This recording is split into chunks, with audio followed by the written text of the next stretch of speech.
Hello everyone, welcome to the online academy. मैं अंकुर एक बार फिर से आप सभी का बहुत बहुत स्वागत करता हूं।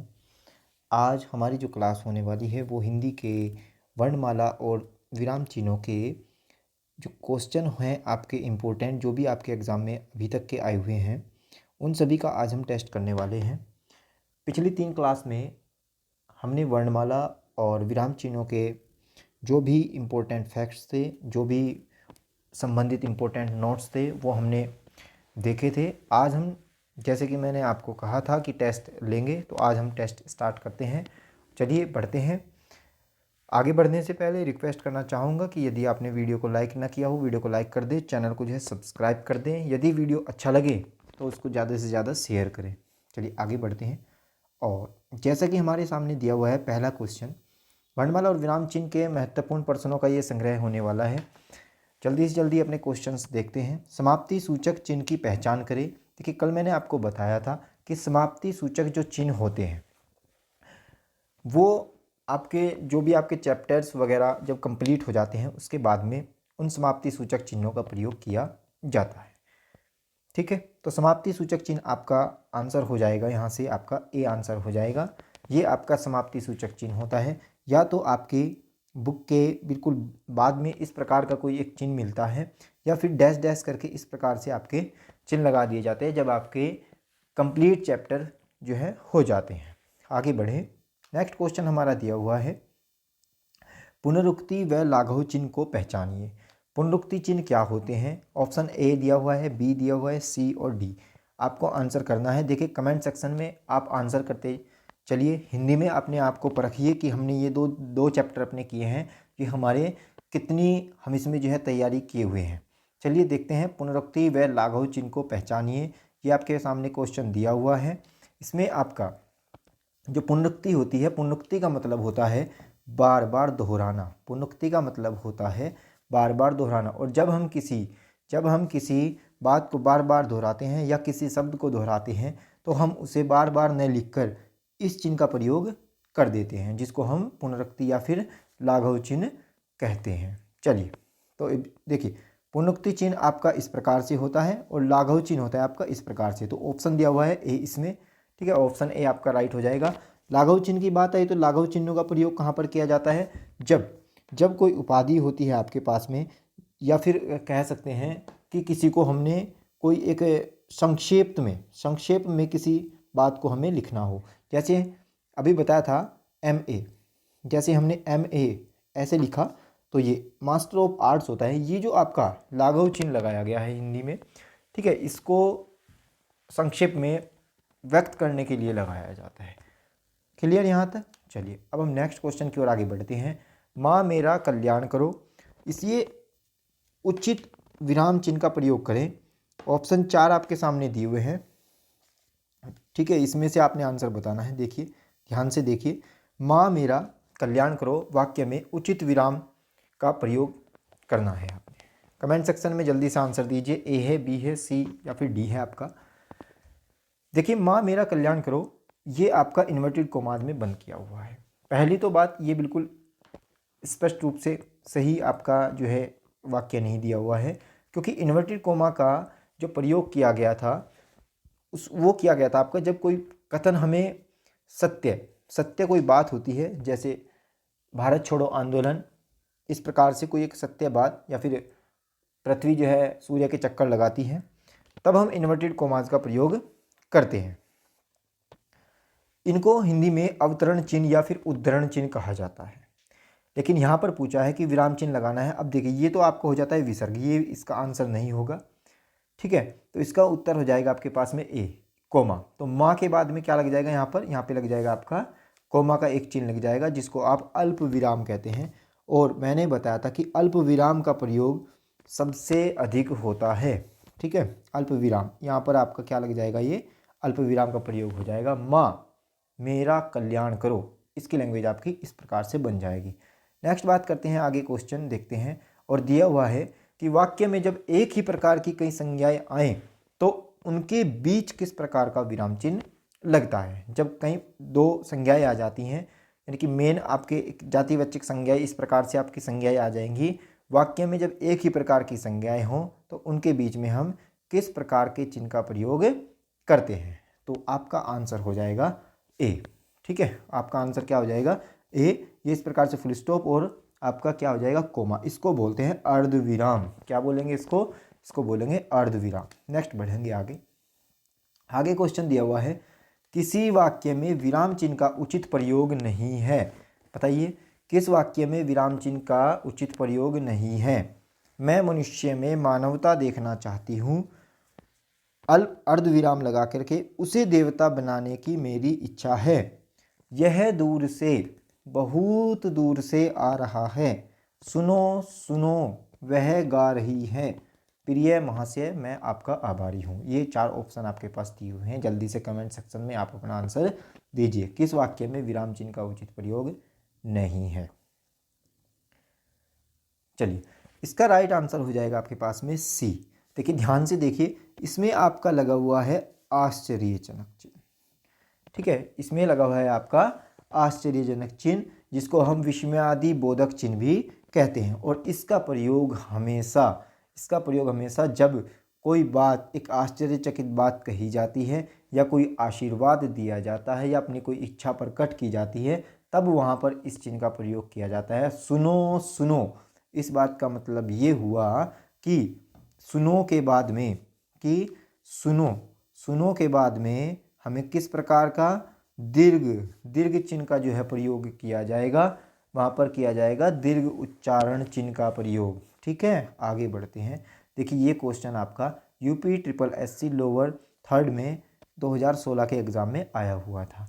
नेक्स्ट बात करें, निम्नलिखित में से कौन विराम चिन्ह का प्रकार नहीं है? तो कल भी मैंने आपको बताया था कि निम्नलिखित में से ये वाला आपका जो है विराम चिन्ह का प्रकार नहीं है। और कामता प्रसाद गुरुजी ने 20 प्रकार के चिन्ह दिए थे, जिनमें से 1 हिंदी के और 19 आपके अंग्रेजी से लिए गए थे। तो क्वेश्चन आपकी स्क्रीन पर है, निम्नलिखित में से कौन विराम चिन्ह का प्रकार नहीं है? तो देखिए, निर्देशक चिन्ह भी विराम चिन्ह का प्रकार है, बिल्कुल सही। लाघव चिन्ह भी है, विवरण चिन्ह भी है। तो कौन सा आ जाएगा आपका? उपदेशक आ जाएगा। उपदेशक जो है विराम चिन्ह का प्रकार नहीं है। आगे बढ़े, आगे क्वेश्चन दिया हुआ है, श्री कामता प्रसाद जी के अनुसार विराम चिन्हों की संख्या कितनी है? बहुत आसान क्वेश्चन है, बिल्कुल आराम से जो है आप आंसर दे दोगे इसका। श्री कामता प्रसाद जी के माध्यम से विराम चिन्हों की संख्या कितनी है? तो इसका आंसर हो जाएगा आपके पास 20। क्लियर? चलिए, अब हम आगे बढ़ते हैं। नेक्स्ट क्वेश्चन देखें। नेक्स्ट क्वेश्चन दिया हुआ है, निम्नलिखित में से कौन सा व्यंजन संघर्षी है? चकबंदी लेखपाल की परीक्षा में आया हुआ आपका क्वेश्चन है, निम्नलिखित में से कौन सा व्यंजन संघर्षी है? संघर्षी व्यंजन आपने बताना है, झ, ठ, मैं या फिर है। चलिए जल्दी से आंसर दीजिए। देखिए, बड़ा ध्यान से, इंपॉर्टेंट क्वेश्चन है आपके सामने। देखिए, निम्नलिखित में से कौन सा व्यंजन संघर्षी है? व्यंजन संघर्षी की बात करें, हमने पढ़ा था कि स्पर्शी व्यंजन। क्या पढ़ा था? स्पर्शी व्यंजन। और स्पर्शी व्यंजनों की संख्या कितनी होती है? 25 होती है। स्पर्शी व्यंजनों की संख्या कितनी होती है? 25 और प्लस 2 और इसमें जो आपके द्विगुण वाले व्यंजन होते हैं, क्या होते हैं? द्विगुण वाले व्यंजन हो जाते हैं, वे आपके ऐड हो जाते हैं। तो टोटल जो स्पर्श की जो संख्या होती है स्पर्शी व्यंजनों की, वो कितनी हो जाती है आपके सामने? वो हो जाती है 27। तो निम्नलिखित में से कौन सा व्यंजन संघर्षी है? और आपसे पूछा है संघर्षी व्यंजन, यानी कि जब हम इन संघर्षी को हम कहेंगे एक प्रकार से ऊष्म व्यंजन। चलिए, अब तो आप आंसर बिल्कुल आराम से दे दोगे। जब मैंने आपको बताया कि संघर्षी व्यंजनों को किस प्रकार से जाना जाता है, वो होते हैं आपके ऊष्म व्यंजन। उनको हम क्या जानते हैं? उनको हम जो है ऊष्म व्यंजन के नाम से भी जानते हैं। तो अब आंसर आप बिल्कुल आसान से, उम्मीद है मुझे, दे दोगे। चलिए, अब दीजिए आंसर। तो इसका आंसर हो जाएगा आपका सी, है। ठीक है, क्योंकि ये जो आपके तीनों हैं, झ, ठ और मैं, ये आपके आ जाते हैं स्पर्शी व्यंजनों की श्रेणी में। आगे बढ़े, और आगे का क्वेश्चन दिया हुआ है, भाषा विज्ञान की दृष्टि से ऊ किस प्रकार का स्वर है?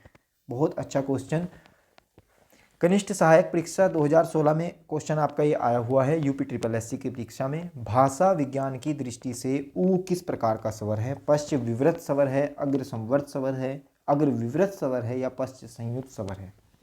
चलिए आंसर दीजिए। तो इसका आंसर हो जाएगा आपके पास में डी, पश्च संयुक्त स्वर है ये। ठीक है, चलिए अब हम आगे बढ़ते हैं और नेक्स्ट क्वेश्चन देखते हैं। हिंदी की मूर्धन्य ध्वनियाँ हैं। बहुत अच्छा क्वेश्चन आपके सामने। हिंदी की मूर्धन्य ध्वनियाँ कौन सी हैं? तो एक ट्रिक मैंने आपको बताई थी, KTMDO। लगा दीजिए अपना फॉर्मूला, KTMDO वाला,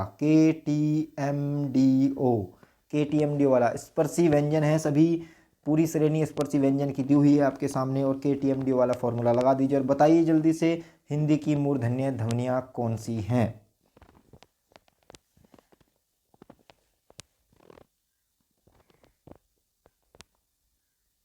बताइए जल्दी से, आंसर दीजिए। देखिए कैसे हो जाएगा आपका कै वर्ग, टी से हो जाएगा आपका च वर्ग, और मैं से हो जाएगा आपका ट वर्ग।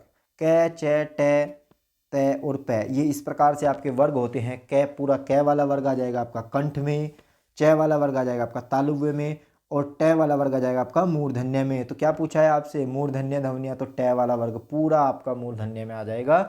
ये आपका आंसर हो जाएगा। और ये है क्वेश्चन आपका UPPCS में आया हुआ है, गवर्नमेंट इंटर कॉलेज लेक्चरर की जो PGT भर्ती हुई थी वर्ष 2009 में, उसमें आपका क्वेश्चन आया हुआ है। और तय की बात करें तो ये आपका दंतव्य हो जाता है, पै की बात करें तो ये आपका ओष्ठ्य हो जाता है, च की बात करें तो आपका तालव्य हो जाता है। यदि कै वर्ग आपसे दे दिया जाता तो आपका कंठ हो जाता। चलिए अब हम आगे बढ़ते हैं। आशा है बिल्कुल अच्छे से आपको वीडियो लग रही होगी। वीडियो को जरा लाइक कर दें और जल्दी से जल्दी शेयर भी करें। कौन वर्ण ओष्ठ्य नहीं है? नेक्स्ट क्वेश्चन आपके सामने है, कौन वर्ण ओष्ठ्य नहीं है? आपने बताना है कि कौन सा वर्ण ओष्ठ्य नहीं है। ऑप्शन आपके सामने है, मैं, बै, उ, आ। RTET 2011 के सेकंड पेपर में क्वेश्चन आया हुआ है, कौन वर्ण ओष्ठ्य नहीं है? यानी कि ऐसे वर्ण जिनका उच्चारण ओष्ठ के माध्यम से नहीं होता, ओष्ठ के माध्यम से, होठ के माध्यम से नहीं होता। चलिए आंसर दीजिए। देखिए प्रैक्टिकली मैंने आपको बताया था, जब हम उच्चारण करते हैं तो हमें उच्चारण करके देखना चाहिए। मैं, बै, उ, आ। तो देखिए आ जो आता है आपका, ये है आपका कंठ से। कहाँ से आया ये आपका? ये वर्ण है आपका कंठ। ठीक है, तो इसका आंसर हो जाएगा आपके पास में डी। कौन सा वर्ण ओष्ठ्य नहीं है? तो आ आपका ओष्ठ्य नहीं है। ये बताया था मैंने आपको, कंठ से निकलता है आपका ए और आ, फिर तालव्य से निकलता है आपका ई और ई। ठीक है, इस प्रकार से मैंने आपको बताई थी। चलिए अब हम नेक्स्ट बढ़ते हैं आगे। वर्णमाला किसे कहेंगे? बहुत अच्छा क्वेश्चन है, वर्णमाला किसे कहेंगे? बताइए वर्णमाला किसे कहेंगे? वर्ण शब्द समूह को वर्णमाला कहते हैं, वर्णों के संकलन को, शब्द गणना को, या वर्णों के समूह, व्यवस्थित समूह को? देखिए शब्द समूह तो आपका आंसर नहीं होगा और शब्द गणना भी नहीं होगा। अब बच्चे आपके पास में दो ऑप्शन, इन दो ऑप्शन में से देखना है कि वर्णों का एक संकलन वर्णमाला कहलाता है या फिर वर्णों के व्यवस्थित समूह को वर्णमाला कहते हैं। तो मैंने आपको बताया था वर्णों के व्यवस्थित समूह को ही वर्णमाला कहा जाता है। ठीक है, आगे बढ़ते हैं और आगे क्वेश्चन दिया हुआ है, निम्नलिखित में से दंतव्य वर्ण है। बताइए दंतव्य वर्ण जिसका उच्चारण दांतों के माध्यम से होता है, दंतव्य वर्ण कहलाते हैं। यूपी टेट का क्वेश्चन आया हुआ है, वर्ष 2013 के यूपी टेट का सेकंड पेपर का क्वेश्चन है, निम्नलिखित में से दंतव्य वर्ण है। देखिए दंतव्य वर्ण कुछ भी नहीं करना, मैंने आपको बताया था द वाला वर्ग ही दंतव्य होंगे, यानी कि त थ द, तो त आपका आंसर आ जाएगा। बिल्कुल आसान क्वेश्चन था आपके सामने। यह च त और उ में से क्या बताना था? दंतव्य, त आपका आंसर आ जाएगा। आगे बढ़ते हैं नेक्स्ट क्वेश्चन। नेक्स्ट क्वेश्चन दिया हुआ है, भाषा की सार्थक लघुत्तम इकाई है। भाषा की सार्थक लघुत्तम इकाई, ये क्वेश्चन भी कराया था। भाषा की सार्थक लघुत्तम इकाई यूपी टीजीटी का क्वेश्चन आया हुआ है वर्ष 2013 में। भाषा की सार्थक लघुत्तम इकाई है शब्द, पद, ध्वनि या फिर वाक्य? जल्दी से आंसर दीजिए, शब्द, पद, ध्वनि या फिर वाक्य? देखिए भाषा की जो सार्थक इकाई होती है, भाषा की सार्थक लघुत्तम, देखिए छोटी इकाई पूछी है बिल्कुल सबसे छोटी, तो वो होती है आपकी ध्वनि, या फिर आपको दे देता वर्ण, वर्ण या ध्वनि, बात एक ही है। ध्वनि भी दे देता है और कहीं पर आपका वर्ण भी दिया होता है, तो भाषा की सार्थक लघुत्तम इकाई वर्ण होता है। नेक्स्ट बढ़ते हैं आगे। आगे दिया हुआ है स्वर ध्वनि के प्रकार हैं। स्वर ध्वनि के प्रकार, स्वरों के प्रकार मैंने आपको कराए थे, बताइए, आंसर दीजिए। दीर्घ, प्लुप्त, ह्रस्व स्वर या उपयुक्त तीनों, जल्दी से बताइए। इसका राइट आंसर हो जाएगा उपयुक्त तीनों। देखिए, जो ध्वनि के आधार पर जब हम उच्चारण करते हैं स्वरों का, तो वो 3 प्रकार का होता है। पहला होता है आपका ह्रस्व स्वर, जिसमें आपका आ जाता है कम उच्चारण में कम समय लगे, ए, ई, उ, री, ठीक है, और आपका ल, ये आ जाते हैं आपके, ये आ जाते हैं आपके किसमें, ह्रस्व स्वर में आ जाते हैं। आगे हम बात करें, देखिए ल, इसको भी याद रखेंगे। वैसे तो हम ये पढ़ते हैं, अधिकतर हम ये पढ़ते हैं ए, ई, उ और री, लेकिन हम ल को भी याद रखेंगे। कहीं कहीं आपके एग्जाम में ये ल भी पूछा गया है, किस प्रकार का स्वर है, तो ह्रस्व स्वर है। आगे हम बात करें दीर्घ स्वर में आ जाते हैं, तो दीर्घ स्वर, दीर्घ स्वर में आ जाएंगे। दीर्घ स्वर में पढ़ेंगे हम क्या, आ, जिसके उच्चारण में 2 गुना समय लगे, जिसके उच्चारण में कितना समय लगे, 2 गुना समय लग जाए, उसको हम क्या कहेंगे, ठीक है, उनको कहेंगे हम दीर्घ स्वर। जिसमें आपका आ जाएगा दीर्घ स्वर की यदि मैं बात करूं, दीर्घ स्वर की यदि बात करें, तो आ जाएगा आपका, बड़ी ई आ जाएगा, बड़ा ऊ आ जाएगा, ए आ जाएगा, आई आ जाएगा, ओ आ जाएगा, आऊ, ये सब आपके क्या हैं, ये आपके हैं दीर्घ स्वर। प्लुप्त स्वर की बात करते हैं।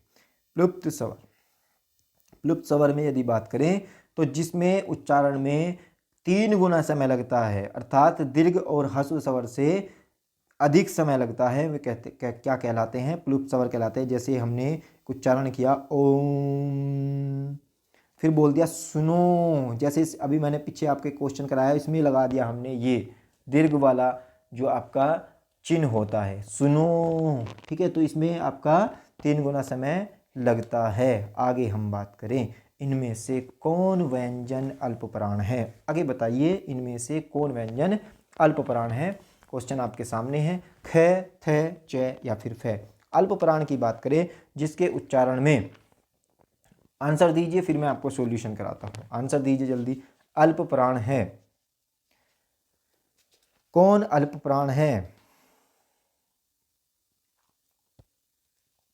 चलिए, यानी कि जिनके उच्चारण में क्या होता है, कम वायु, क्या होता है, कम वायु का प्रयोग करते हैं, वो आपके अल्पप्राण कहलाते हैं। जैसे ख, इसका मतलब तो ये हुआ अधिक वायु निकली, थ अधिक वायु, फ अधिक वायु, ये तीनों तो आपके महाप्राण हो गए, ये तीनों तो आपके महाप्राण हो गए। अब बचा क्या आपका च, ये आपका क्या हो गया, अल्पप्राण। यानी हम कह सकते हैं कि प्रत्येक वर्ग का पहला और तीसरा वर्ण, प्रत्येक वर्ग का पहला और तीसरा वर्ण क्या होता है, अल्पप्राण होता है। और दूसरे और चौथे वर्ण की यदि मैं बात करूं, तो वो आपका महाप्राण होता है। क्लियर यहाँ तक। चलिए अब हम आगे बढ़ते हैं नेक्स्ट क्वेश्चन की ओर। और आगे क्वेश्चन दिया हुआ है, ओ और औ किस प्रकार के वर्ण हैं, ओ और औ किस प्रकार के वर्ण हैं। बहुत अच्छा क्वेश्चन, पीजीटी का क्वेश्चन आया हुआ है वर्ष 2010 में।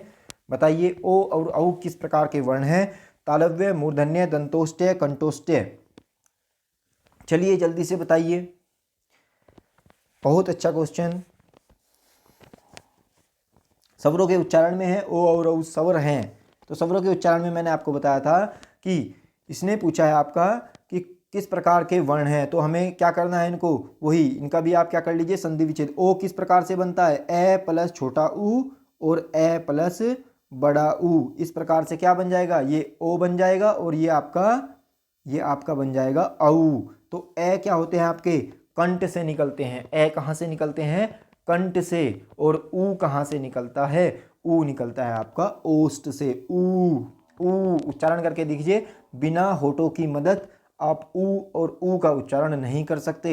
ए कंठ से निकला और ऊ कहाँ से, आपके ओष्ठ जिसको आप बोलते हैं, तो कंठोष्ठ इसका आंसर हो जाएगा। क्या हो जाएगा, कंठोष्ठ। कंठ से और ओष्ठ दोनों के मिलने से क्या बना आपका, कंठोष्ठ बना। देखिए तालव्य इसमें आंसर नहीं होगा, दंतोष्ठ भी नहीं होगा, क्योंकि दंतोष्ठ में तो नहीं आएगा आपका। एक कंठोष्ठ होते हैं और एक क्या होते हैं आपके, होते हैं कंठतालु। स्वर तो केवल कंठतालु और कंठोष्ठ होते हैं, ठीक है ना।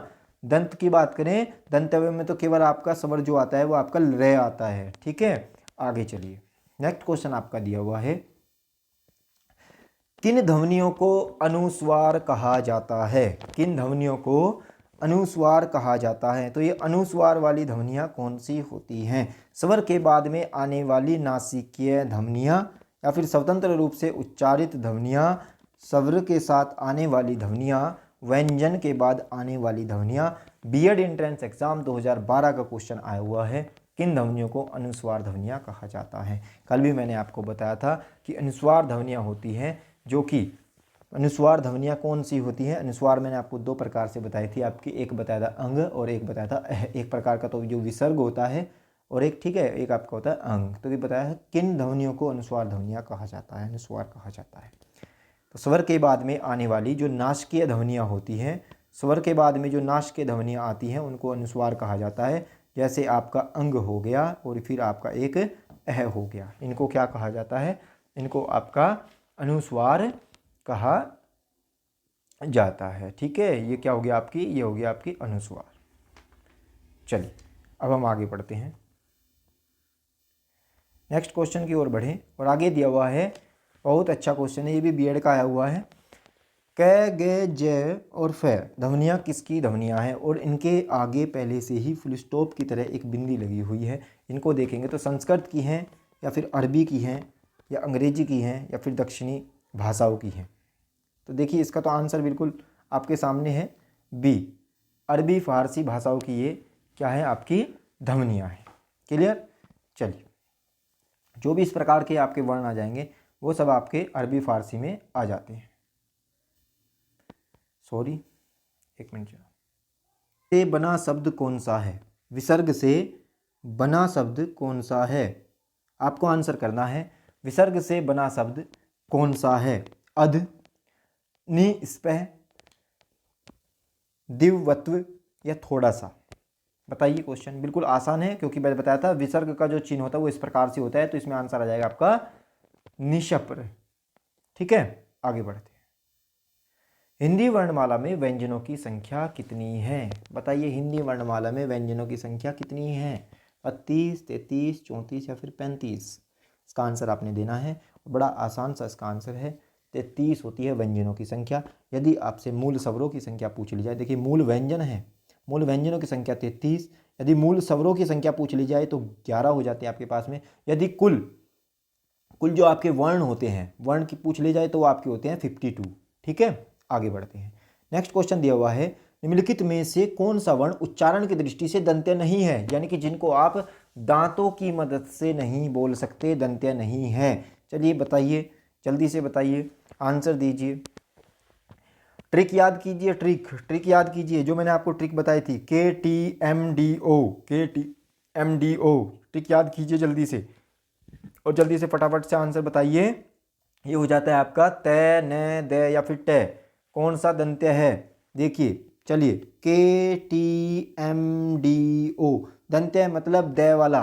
ठीक है, दंत्य वाला मतलब द वाला, तो इसने कहा दंत्य नहीं है, तो तय भी होगा, द भी होगा और न भी होगा। कौन सा बचा आपका? ट। तो इसका आंसर हो जाएगा आपके पास डी, ट जो है दंतव्य नहीं है। आगे बढ़ें, आगे क्वेश्चन दिया हुआ है, ज्ञ, ज्ञ वर्ण किन वर्णों के संयोग से बनता है? यह एक प्रकार का संयुक्त वर्ण है। यूपीएसआई 2002 का क्वेश्चन आया हुआ है, ज्ञ वर्ण किन वर्णों के संयोग से बनता है? जल्दी से आप आंसर करिए।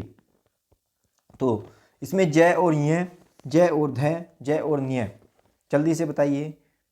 देखिए, इसका आंसर हो जाएगा आपके पास में बी, जय हलंत, जय हलंत न्य। इसको याद रखेंगे, जय हलंत न्य, ये है आपका आंसर इसका। आगे बढ़ते हैं।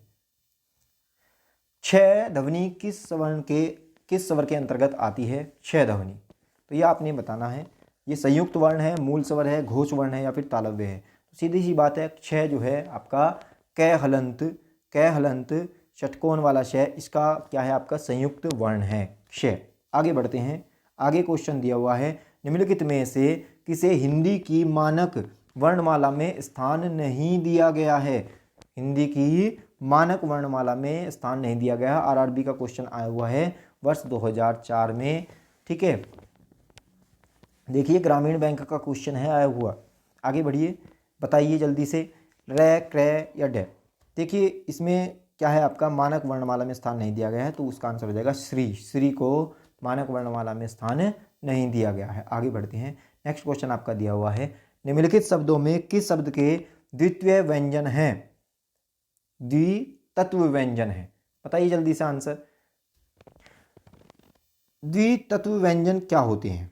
नया क्वेश्चन आपके सामने आया है, इसको देखते हैं। द्वितत्व व्यंजन क्या होते हैं? जहां पर दो वर्णों का प्रयोग होता है, जिसमें एक आधा और एक पूरा वर्ण होता है, इस प्रकार से, वही आपका क्या कहलाता है? सेम वर्ण होने चाहिए, लेकिन क्या होने चाहिए? सेम। कंडीशन ये होती है, उनको द्वितत्व व्यंजन कहते हैं। तो इसका आपका आंसर आ जाएगा दिल्ली। नेक्स्ट बढ़े आगे। नेक्स्ट आगे क्वेश्चन दिया हुआ है, ए और आई वर्ण क्या कहलाते हैं? ए और आई वर्ण बताना है आपने, नासिकीय है, मूर्धन्य है, ओष्ठ्य है या कंठोष्ठ्य है? ए और आई, जल्दी से आंसर कीजिए। ए और आई वर्ण क्या कहलाते हैं? नासिकीय, मूर्धन्य, ओष्ठ्य या कंठतालु?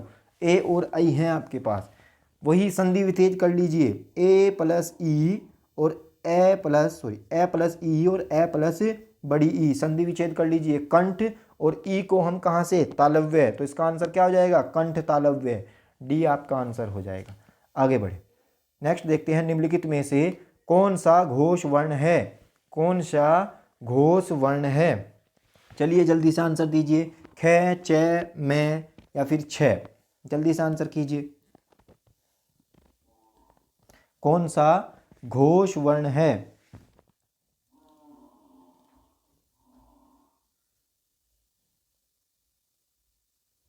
जल्दी से आंसर कीजिए। कौन सा घोष वर्ण है? देखिए, घोष वर्ण कौन से होते हैं आपके?